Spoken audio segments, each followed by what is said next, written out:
ሰላም ጤና ይስጥልን እንደምንላችኋል ተመልካቾቻችን ከአባይ ቴሌቪዥን የሚተላለፍላችሁ የዕለተ ሮብ ግንቦት 13 2017 ዜና ላፍታ የመረጃ ሰዓታችን ተጀምሯል።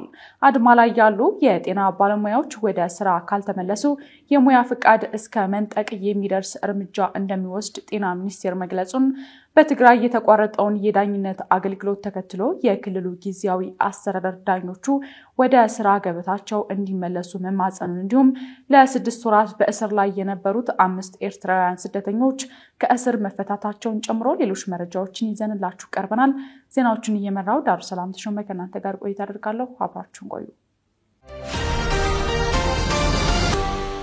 አድማ ላይ ያሉ የጤና ባለሙያዎች ወደ ስራ ካልተመለሱ የሙያ ፍቃድ እስከ መንጠቅ የሚደርስ እርምጃ እንደሚወስድ ጤና ሚኒስቴር አስታወቀ። የጤና ባለሙያዎች ከባለፉት ሳምንታት ጀምሮ ፍትሃዊ የደሞዝ ክፍያ የጤና መድን ሽፋንና የተሻሉ ጥቅማ ጥቅሞች እንዲሟሉላቸው የሚጠይቅ የማህበራዊ ሚዲያ ዘመቻ እንዲሁም በአንዳንድ አካባቢዎች የስራ ማቆም አድማ ማድረጋቸው እየተነገረ ይገኛል። ይህንንም ተከትሎ የጤና ሚኒስቴር አገልግሎቱ እንዲቋረጥ ማድረግ ተቀባይነት የሌለው ተግባር መሆኑን ገልጾ አድማ ላይ ያሉ የጤና ባለሙያዎች ወደ ስራ ካልተመለሱ የሙያ ፍቃድ እስከ መንጠቅ የሚደርስ እርምጃ እንደሚወስድ አሳስቧል። የጤና ሚኒስቴር ዴኤታው ዶክተር ደረጀ ዱጉማ ከኢቲቪ ጋር በነበራቸው ቆይታ አድማ ካደረጉት የጤና ባለሙያዎች ውስጥ በአሁኑ ሰዓት ወደ ስራቸው እየተመለሱ ያሉ ባለሙያዎች መኖራቸውን አስታውቀው በስራ ገበታቸው ላይ ያልተገኙ ባለሙያዎች ላይ በሕጉ መሰረት እርምጃ ይወሰዳል ብለዋል። በውይይት መፍታት ነው። በርካቶች በተለያየ መንገድ ጤና ባለሙያዎቻችንን ለማግኘት ጥረት ስለተደረገ ተመልሶ ወደ አገልግሎታቸው የተመለሱ አሉ። በተለይ በእኛ ስር ያሉት በፌደራል ስር ያሉት ሆስፒታሎቻችን ከሰዓት ባደረግነው አሰሳ አብዛኛው ወደ ጤና ተቋም ተመልሷል። ይቅርታም ጠይቆ እንዲህ አናደርግም፣ ትክክል አይደለንም፣ ተሳስተናል፣ ስሜት ውስጥ ገብተን ነው በሚል ውጪ ባለው ስጋት ነው ያደረግነው ብሎ አምነው የገቡ አሉ። አሁንም ግን ውስን ያልገቡ አሉ። ስለዚህ በቀጣይነት የምንወስደው ህጋዊና አስተዳደራዊ እርምጃ አንደኛ በአስቸኳይ መምጣት አለባቸው። ካልመጡ ግን ያው የፕሮፌሽናል ላይሰንስ አለ፣ ላይሰንሳቸውን ይዞ መቀጠል እንደሚከብድ በዚሁ መናገር ፈልጋለሁ። የሙያ ፍቃድ ማለት ነው። ከዛም ባሻገርም ትምህርት ላይ ያሉ አሉ። ስለዚህ በሬዚደንትም ሊሆን ይችላል፣ የሜዲካል ኢንተርኖችም ሊሆኑ ይችላል። በትምህርት ገበታቸው ለመቀጠልም ከባድ ነው የሚሆነው ማለት ነው። ትምህርት ማቋረጥም ሊመጣ ስለሚችል በእርግጠኝነት ጤና ሙያተኞቻችን ይህንን ጥሪ ተቀብለው እንደሚመጡ እርግጠኛ ነን። ካልመጡ ግን እነዚህ ህጋዊና አስተዳደራዊ እርምጃዎች ጤና ባለሙያ ሆነው መቀጠል እስከማይችሉ ድረስ መንግስት እንደሚወስድ በዚሁ ማሳሰብና መናገር ፈልጋለሁ። ሚኒስትር ዴኤታው የጤና ባለሙያዎች ጥያቄዎቻቸውን ስራ በማቆም ሳይሆን የተሰጣቸውን ሀገራዊ ኃላፊነት በአግባቡ በመወጣት ሊሆን እንደሚገባም ተናግረዋል። በተፈጠረው ክስተት በተወሰነ መልኩ የአገልግሎት መስተጓጎል ቢኖርም በሀገሪቱ ባሉ ሁሉም የጤና ተቋማት የሚሰጠው አገልግሎት መቀጠሉን አንስተዋል። የጤና ባለሙያዎች ጥያቄ አሁን የመጣ ሳይሆን ለአመታት ሲነሳ የቆየ ጉዳይ ነው ያሉት ሚኒስትር ዴኤታው መንግስት በእነዚህ አመታት ጥያቄዎቹን ለመመለስ ስራዎችን እየሰራ እንደሚገኝም ተናግረዋል።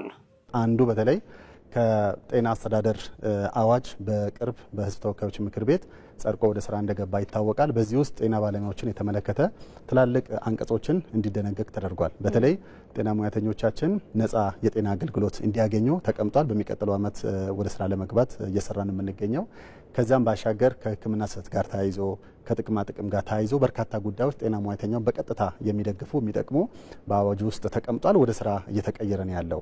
ከዚህም ውጪ ጤና ሙያተኞቻችን የቅጥር ሁኔታ እየቀነሰ ከዚህ ባለፉት አመታት እየቀነሰ እንደመጣ ይታወቃል። ይህን ለመፍታት ተጨማሪ በጀቶችን በማፈላለግ በርካታ ሙያተኞችን ጤና ሚኒስቴር እየቀጠረ ነው ያለው። በክልልም እንደዚሁ መሻሻሎች አሉ። ሌሎችም ክፍተቶችን እና ችግሮችን ለመቅረፍ በሰፊው በሚቀጥሉት ጊዜያት በጤና ሚኒስቴር ውስጥ የተያዘው የጤና ሴክተር ሪፎርም ሰፋፊ ጉዳዮችን ያስቀምጥ እንደሆነ ይታወቃል። ጥያቄው ጤና ሙያተኞቻችን የሚያነሱት ጥያቄ ልመለስ የሚገቡ እየተመለሱም ያሉ በቀጣይነት የሚመለሱ ናቸው። እያደገች ያለች አገር ናት። ስለዚህ የመንግስትን አቅም እንዲሁም ደግሞ የሀገርን የመክፈል አቅም መሰረት ያደረገ የተለያዩ ጥቅማ ጥቅሞችና ከደሞዝ ጋር የሚያያዙ መንግስት እያደረገ ያሉ ጉዳዮች አሉ። ለምሳሌ አሁን በቅርብ ዝቅተኛ ደሞዝ ስለሚከፈላቸው መንግስት ያደረገው ማሻሻያ አለ። በቀጣይነትም ተመሳሳይ ነገሮች በመንግስት በኩል እንደሚታዩ በዚሁ መናገር ፈልጋለሁ። ከሁሉም በላይ ግን ጤና ባለሙያዎቻችን በመረጋጋት ሰከን በማለት በመደማመጥ ሁሉም ደግሞ በተለያየ መንገድ በመንቀሳቀስ ሳይሆን በማህበራቸው በመንቀሳቀስ ከጤና ሚኒስቴር ጋር ከሚመለከታቸው በክልልም በወረዳም ካሉት የመንግስት አካላት ጋር በመነጋገር በየደረጃው የሚፈቱ ጥያቄዎች አሉ። በእቅድ ተይዞ እየተሰሩ ነው ያሉት።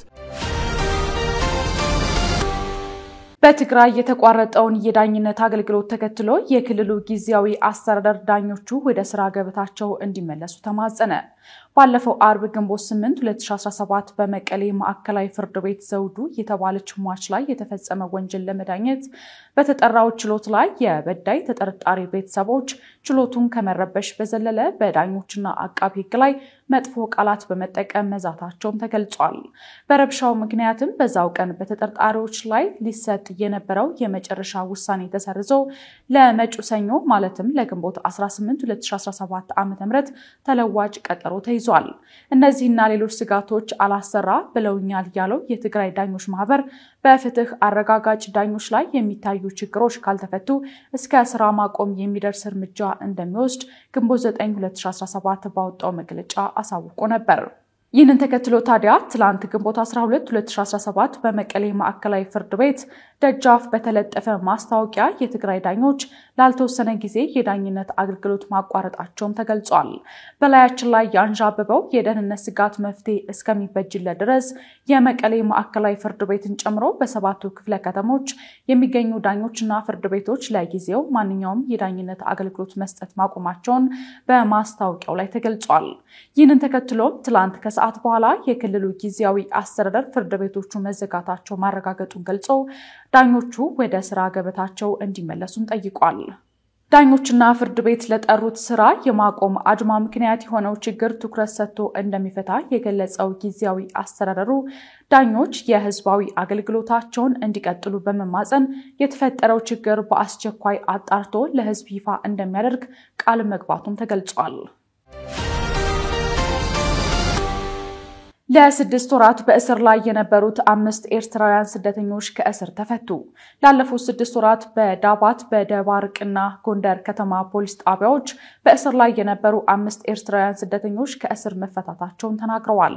የተጠረጠሩበት ወንጀል ሳይነገራቸውና ክስ ሳይመሰረትባቸው ከሚኖሩበት ዳባት ዓለም ዋጪ የስደተኞች መጠለያ ጣቢያና ከዳባት ከተማ የተያዙ ስደተኞቹ በአሁኑ ወቅት ከእስር መፈታታቸውን ገልጸዋል።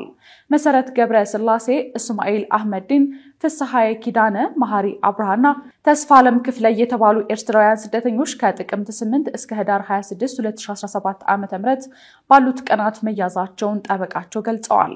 ከታህሳስ 16 2017 በሰሜን ጎንደር ዞን ዳባት ፖሊስ ጣቢያ፣ ከታህሳስ 16 እስከ መጋቢት 14 2017 በዚሁ ዞን ደባርቅ ፖሊስ ጣቢያ፣ ከመጋቢት 14 እስከ ግንቦት 5 2017 ደግሞ በጎንደር ከተማ 4ኛ ፖሊስ ጣቢያ በእስር ላይ እንደነበሩ የታሳሪዎች ጠበቃ አቶ ታሪኩ ወልደማርያም ተናግረዋል።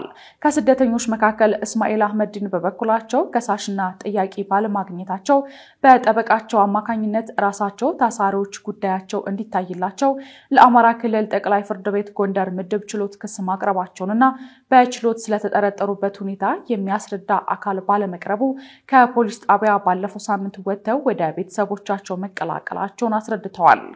የተባበሩት መንግስታት ድርጅት የስደተኞች ከፍተኛ ኮሚሽን 5 ኤርትራውያን ስደተኞች ከእስር መፈታታቸውን እንዳረጋገጡለት በመጥቀስም ዶቼ ቬለ ዘግቧል። ታሳሪዎቹ ስለተጠረጠሩበት የወንጀል ድርጊት ባይገልጹም የተባበሩት መንግስታት ድርጅት ከፍተኛ የስደተኞች ኮሚሽን ስደተኞቹ በታሰሩበት ወቅት ይፋ ባደረገው መረጃ 5ቱ ኤርትራውያን ዳባት በሚገኘው ዓለም ዋጪ የስደተኞች ጣቢያና በአካባቢው ህገወጥ ተግባራትን ሲፈጽሙ ነበር በሚል ተጠርጥረው በጸጥታ ኃይሎች መያዛቸውን በወቅቱ ማመልከቱን ዘገባው ጠቅሷል። በነዳጅ የሚሰሩ ተሽከርካሪዎች እንዳይመረቱ እንዳይገጣጠሙና ወደ ኢትዮጵያ እንዳይገቡ መከልከሉ ተዘገበ። የኢትዮጵያ ኢንቨስትመንት ኮሚሽነር ዶክተር ዘለቀ ተመስገን የቻይናው ሁዋጂያን ኩባንያ ከጂኤስ አዮን ኩባንያ ጋር በመተባበር የኤሌክትሪክ ተሽከርካሪዎችን ለኢትዮጵያ ገበያ ባስተዋወቀበት መድረክ ባደረጉት ንግግር ኢትዮጵያ በኤሌክትሪክ የሚሰሩ ተሽከርካሪዎችን ብቻ ታበረታታለች ማለታቸውን ሪፖርተር ዘግቧል። በተቀመጠው አቅጣጫ መሰረት የኤሌክትሪክ ተሽከርካሪዎችን ብቻ እናበረታታለን፣ በነዳጅ የሚሰሩ ተሽከርካሪዎች እንዳይመረቱ እንዳይገጣጠሙና ወደ ኢትዮጵያ እንዳይገቡ ለማድረግ ቁርጠኞች ነን ብለዋል። የምናበረታታው የኤሌክትሪክ ተሽከርካሪዎች በኢትዮጵያ እንዲመረቱ እንዲገጣጠሙና ወደ ሀገር ውስጥ እንዲገቡ ነው ብለዋል። የትራንስፖርትና ሎጂስቲክስ ሚኒስትር ዴኤታ አቶ በረዎ ሁሴን በመድረኩ ላይ ባደረጉት ንግግር ኢትዮጵያ በታዳሽ ኃይል የሚንቀሳቀሱ ተሽከርካሪዎችን ለማበረታታትና የውጭ ኢንቨስትመንትን ለመጨመር የ10 ዓመታት እቅድ ተዘጋጅቶ እየተተገበረ መሆኑን ተናግረዋል። ሙሉ ለሙሉ በሀገር ውስጥ የሚገጣጠመው የኤሌክትሪክ ተሽከርካሪዎች ታክስ አይከፍሉም። በፈጣን ቻርጂንግ የሚሰሩ ከሆነም ሙሉ ለሙሉ ከታክስ ነፃ ናቸው። በታዳሽ ኃይል የሚሰሩ ሆነው ሙሉ ለሙሉ በውጭ ሀገር የተገጣጠሙ ከሆኑ ደግሞ 15 በመቶ ብቻ የጉምሩክ ቀረጥ ይከፍላሉ ሲሉ ሚኒስትር ዴኤታው ገልጸዋል። በቀጣዮቹ 10 ዓመታት ውስጥ የኤሌክትሪክ ተሽከርካሪዎች ቁጥር 500,000 የማድረስ እቅድ አለን። አሁን ቁጥራቸው 110,000 ደርሷል ብለዋል። የኤሌክትሪክ ተሽከርካሪዎች ባትሪ ዋነኛ ጉዳይ በመሆኑ ምርቱ በሀገር ውስጥ እንዲመረት ከማድረግ አኳያ ኢትዮጵያ ባትሪውን ማምረት የሚያስችል ማዕድን ስላላት በኢንዱስትሪ ፓርኮች ውስጥ እንዲመረት ለማድረግ እየተሰራ እንደሆነም ተገልጿል። አሜሪካ ከፍተኛ በጀት የተመደበለት የሚሳኤል መከላከያ ፕሮጀክት ይፋ አደረገች። አሜሪካ ጎልደን ዶም ስትል የሰየመችውና የወደፊቱ የሚሳኤል መቃወሚያ የተባለውን ዲዛይን ይፋ ማድረጓን ፕሬዝዳንት ዶናልድ ትራምፕ አስታውቀዋል። ትራምፕ በአሁኑ ጊዜ በህዋ ኃይል ውስጥ የህዋ ዘመቻ ምክትል ኃላፊ የሆኑትን ጀነራል ማይክል ጉትሊን ፕሮጀክቱን በበላይነት እንዲመሩ ተናግረዋል። ትራምፕ ትላንት በጽህፈት ቤታቸው ውስጥ ንግግር ሲያደርጉ የሚሳኤል የመከላከያ ስርዓቱ ከመሬት ከባህርና ከህዋ ላይ የሚነሱ ጥቃቶችን መመከት የሚያስችል የቀጣይ ትውልድ ቴክኖሎጂዎችን ያቀፈ ነው ብለዋል። አክለውም በህዋ ላይ የሚቀመጡ ሴንሰሮችን ማምከን የሚያስችሉ ቴክኖሎጂዎችን እንደሚያካትትም ተናግረዋል። ፕሬዝዳንቱ ካናዳ የስርዓቱ አካል ለመሆን ጥያቄ ማቅረቧንም ተናግረዋል። ትራምፕ አክለውም ስርዓቱ ከሌላኛው የዓለም ክፍል እንዲሁም ከጠፈር የሚወነጨፉ ሚሳኤሎችን የማምከን አቅም ይኖረዋልም ብለዋል። ስርዓቱ እስራኤል ከ2011 ጀምሮ ሀገሪቱ ሮኬቶችንና ሚሳኤሎችን ለማምከን እየተጠቀመችበት ያለውን አይረን ዶም በከፊል መነሻ የሚያደርግ ነው። ጎልደን ዶም ከአይረን ዶም በብዙ እጥፍ ይለያያል የተባለ ሲሆን ከድምጽ ፍጥነት በላይ የሚምዘገዘጉ ሃይፐርሶኒክ ጦር መሳሪያዎችንና ፎብስ በመባል የሚታወቀውን ክፍልፋይ የምህዋር ቦምብ ፍንዳታ ስርዓትን ጨምሮ የተለያዩ ስጋቶችን ለመመከት የተነደፈ መሆኑ ተገልጿል። ከዚህም በተጨማሪ የሚሳኤል አረርን ከጠፈር ሊልክ የሚችል አቅም እንደሚኖረውም ተገልጿል። ፕሮግራሙ ለመጀመሪያ ጊዜ የ$25 ቢሊዮን መነሻ ኢንቨስትመንት የሚያስፈልገው ሲሆን በጊዜ ሂደት እስከ $175 ቢሊዮን ያስወጣልም ተብሏል። ከአባይ ቴሌቪዥን ሲተላለፍላችሁ የነበረው የዛሬው ግንቦት 13 2017 የቀኑ የመረጃ ሰዓታችን ይህን ይመስል ነበር። አብራችሁን ስለነበራችሁ ከልብ እያመሰገንን በያላችሁበት መልካም ጊዜ ይሁንላችሁ።